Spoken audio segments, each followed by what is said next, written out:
आजपासून नागपुरात हिवाळी अधिवेशनाला सुरुवात होणार। प्रथमच विधिमंडळाच्या हिवाळी अधिवेशनात दोन्ही सभागृहाचं कामकाज विरोधी पक्ष नेत्याशिवाय चालणार। 7 दिवस चालणाऱ्या हिवाळी अधिवेशनातून राज्यातील शेतकरी तसंच वैदर्भीय जनतेला मोठ्या अपेक्षा। पीएम किसान सन्मान योजनेतून राज्यातले हजारो लाभार्थी शेतकरी वगळले। आधार आणि ई-केवायसी रखडल्यानं नागपूर जिल्ह्यातून 9161 लाभार्थी वंचित। ई-केवायसी केल्यावरही अनेकांना पुढील हप्त्याचा निधी नाहीच। वंदे मातरम गीताला 150 वर्ष पूर्ण झाल्याबद्दल लोकसभेत आज चर्चा। पंतप्रधान मोदी करणार चर्चेची सुरुवात।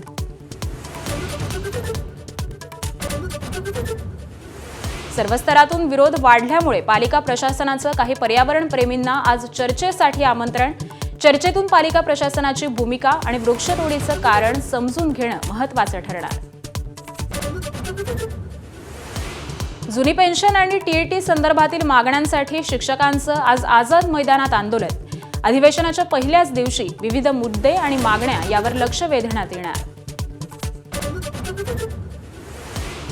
गोवा नाईट क्लब अग्निकांडाप्रकरणी मुख्य मॅनेजरसह 4 आरोपींना अटक।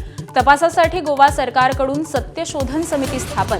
एका आठवड्यात अहवाल येणार। प्रसिद्ध बॉलिवूड चित्रपट दिग्दर्शक विक्रम भट्ट यांना अटक। उदयपूरच्या एका डॉक्टरची 30 कोटी रुपयांची फसवणूक केल्याचा गंभीर आरोप। राजस्थान आणि मुंबई पोलिसांची संयुक्त कारवाई। बिग बॉस शोच्या 19व्या पर्वाचं विजेतेपद गौरव खन्ना यानं पटकावलं। 50 लाखांच्या बक्षिसासह बिग बॉसची ट्रॉफी केली नावावर। फरहाना भट्ट ही उपविजेती तर मराठमोळा प्रणित मोरे हा 3ऱ्या क्रमांकावर। एबीपी माझा, उघडा डोळे बघा नीट।